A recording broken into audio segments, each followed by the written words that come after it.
Hey there, you guys. Welcome back to the Doug on Racecraft YouTube channel. On this episode, I show you my Coyote swapped King Cobra.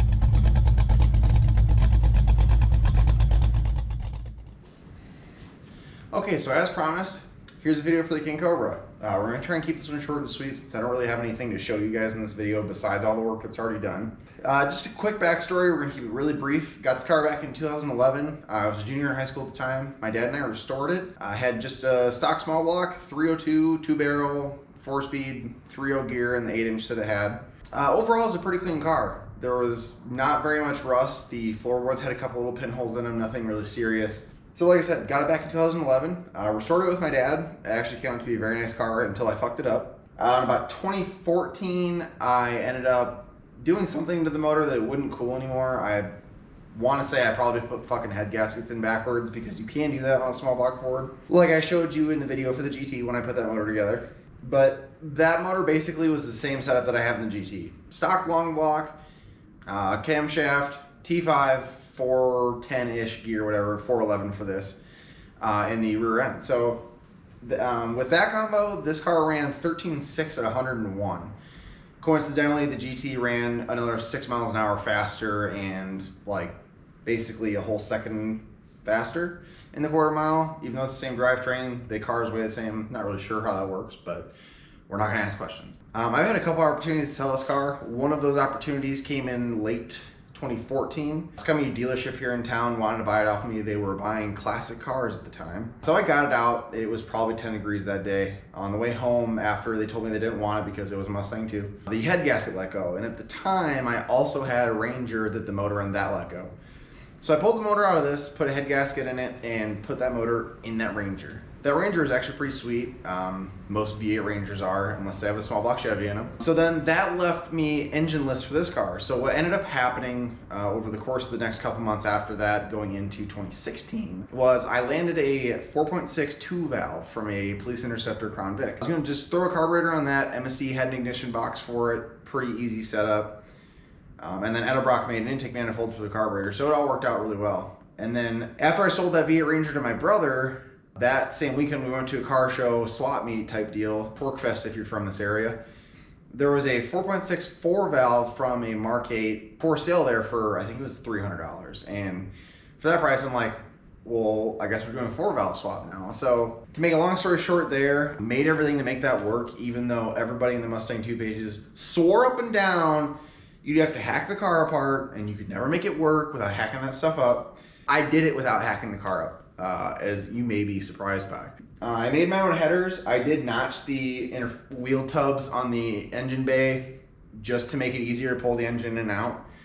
I mean, it was a snug fit, don't get me wrong, but it did fit with the power brake booster and the master cylinder without having to do anything, out of the ordinary. So going into 2016, I had that done, and then I put another motor together for another 4.6 4-valve over that next winter. I got it running towards the end of March, beginning of April of 2017, and on April 1st, this car blew up. Well, blew up. The pressure plate exploded, so basically ruined the whole car. Popped both front tires, broke the steering shaft, cut the brake lines, cut power to the car, cut the fuel line. So we were riding dead stick. My brother and I were going about 130 allegedly down the highway. When that happened, it kicked to the steering shaft to the left, taking us through the median, across the other lane of traffic. Luckily, it was 2 in the morning, so there was nobody there. About 300 feet through the ditch on the other side. We got very lucky that night that we walked away from that. Walked away without a scratch, luckily. But the car was not so lucky. What ended up happening was it pushed the passenger side frame rail back about 6 inches. I had a friend's dad of mine that owned a body shop. I had him pull it back out and it came out pretty good. Towards the end of 2017, I came into some money. So I started pricing out a Coyote swap for this. My original design intent was to use a Mustang II front suspension kit for a first-gen Mustang and then use all the swap parts that they make for that because they make a lot of swap parts to put the Mustang II front suspension with a Coyote in like a 64 to 70 Mustang. And that was my idea at the time. And come to find, people have copied me since then. And that's the way I ended up doing it here. So the way I ended up doing this was I cut the rails off at the firewall, drilled all spot welds out going underneath the car. I ran 2.5 by 3.5 by 3/16 wall tubing back to the firewall, plated it there, and then ran 2.5 by 2.5 tubes out from under the car to back where the leaf springs used to mount. I did end up back halving the car as well. What I saw somebody else do, I'm not going to name names because I don't think he did the work himself. I think he paid to have somebody do it. He lopped the frame rails off at the firewall, basically did what I did here, and then kind of hacked it together to meet the factory rails that go underneath the car. From what I know, I'm one of the first people to do this, and as far as I know, I was the first person to actually have the swap done, to have all the parts fabricated, make it fit and everything, without altering the wheelbase. Obviously, I did have to widen the frame rails, but I am convinced at this point that I could have made this fit within the factory frame rails. You would probably have to run manual brakes because there's just no way of making that brake booster fit with how tall this motor is. So I guess that kind of brings us to where we are today. Currently where I'm at, I have the frame rails done. Basically all the fabrication work's done. Had the frame rails to the firewall, the frame rails going underneath the car, and then the back half done as well. Everything past the back half, I ended up using 1/8" wall tubing instead of 3/16, just because it doesn't really need to be that thick after where the force of the drivetrain is going to be acting on it. So this is going to be a street car. This is not a race car by any means. I just know how weak these cars are from personal experience with how bad mine got twisted up. Some people may say it's unfortunate for this to be a King Cobra, but as I said before, that stuff only matters if you're going to sell it. If you're not going to sell what you're working on, it makes no difference to anybody else but you. So if you're okay with what you're doing, no problem at all. And I am more than okay with what I've got going on here so far. So now that I've told you guys about the history with this car and my history with this car, we're going to go ahead and talk really quick about some of the things that we still have to do, because there's quite a long list of things that have to be done yet. Those are things you can look forward to seeing on this channel. Got my trusty whiteboard here. I'm just going to go ahead and write some things down as a visual aid for my sporadic storytelling. So a lot of people like naming their cars. The name that just so happened to fall with this car is the King Pinto. Everybody loves calling Mustang IIs Pintos, and I love calling Fox bodies Fairmonts. People do it just because they think it annoys Mustang II guys, which it does to a lot of Mustang II guys, but I honestly don't care.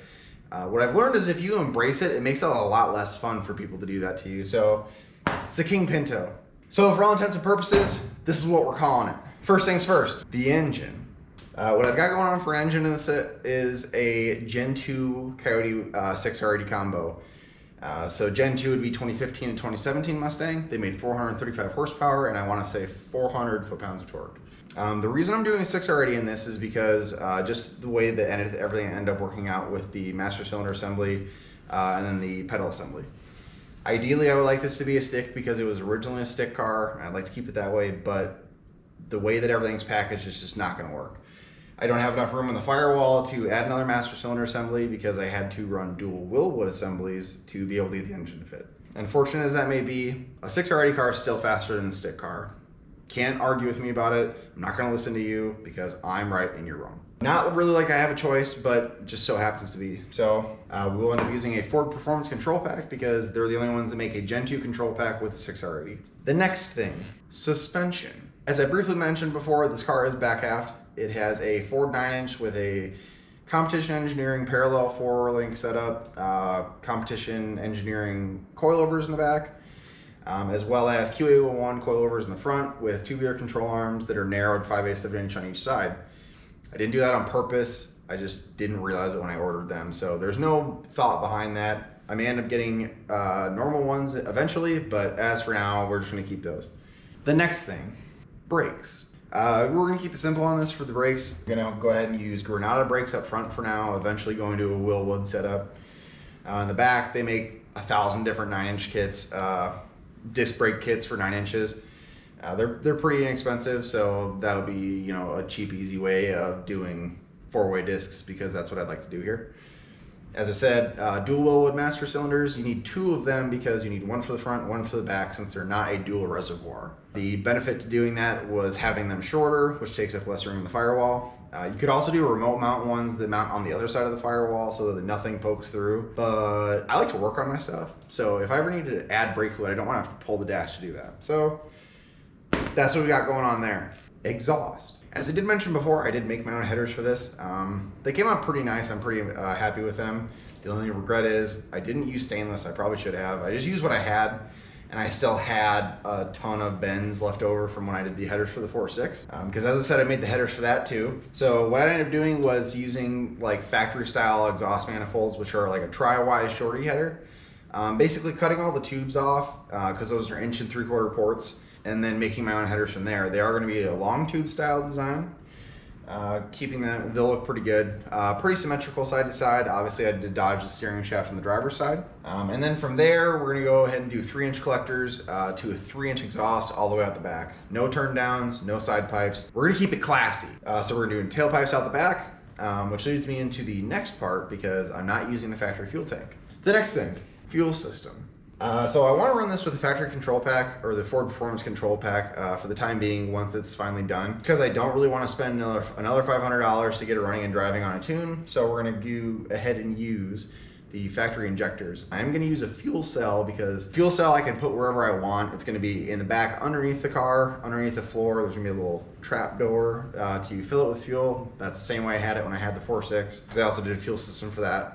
What I don't like about the factory tank is it doesn't hold a lot of fuel, and the location's not really that great. It's towards the driver's side. It'd be a lot easier to run tailpipes out the back now that I don't have spring hangers for the leaf springs, since it's coilovers on a 4-link. But I still just don't like factory tanks, so we're gonna go ahead and put a fuel cell in it, and we will shave the filler neck on the driver's side. Probably gonna end up using a Holley or an Aeromotive pump, probably an Aeromotive A750, because I know those work well and they're pretty quiet. So that's gonna do it for the fuel system. And the last thing I'm gonna touch on, the accessory drive. Probably the biggest downside to using a Coyote, besides how expensive everything is the accessory drive. Problem being that Coyotes never came with a hydraulic power steering pump on them, so that makes it most difficult for swaps. So what people will end up doing is putting the power steering pump where the alternator would normally go, which is on the driver's side down by where the rail is, and then they will turn the alternator around and put it on the front of the motor facing in. Luckily, I'm not running power steering. I have a manual steering rack that we're using that should work really well. And I'm also not running AC because hot rods don't have AC. So that'll free up the passenger side of the engine, so there won't be another belt for the AC drive. So I'll end up using like a Boss 302 style accessory drive with the alternator in the factory location with its own special drive, so it'll drive the alternator as well as the water pump. Pretty simple deal. Keep it simple. I think that's gonna do it for this video. If you guys do like the video, please like and subscribe. It does help. But don't subscribe if you don't want to. There's just one point I'd like to make. I like to stay very humble because, like I've said it time and time again, I'm just a normal guy in my normal garage making YouTube videos. I do this for my own fun. I do like making them for you guys too. I like people to see the way that I do things and hopefully inspire you to work on your own stuff. With that being said, I don't make money on these. That's the most common misconception that I've seen so far, is that people think I'm doing this for money. According to YouTube's policy, you can't monetize your channel until you have at least 1,000 subscribers, as well as 4,000 hours watch time. And I'm not even close to that. I think of the 20 videos that I have so far, I'm only at like 3,000 hours watch time, and obviously whatever my subscriber count is right now. And even when you do initially get monetized, you don't make anything. Like it's single dollars per video until you have like 10,000 plus subscribers. And that's just not my goal. I don't really care. Like I said, I'm doing this for fun. If I was doing this for money, I'd be losing a lot of money because I pay a lot more money than I'll ever make back on this, I promise. So with that being said, if you do like the video, please subscribe. If not, you won't hurt my feelings. So I hope I see you in the next video, but that's gonna do it for this one. Y'all take care now.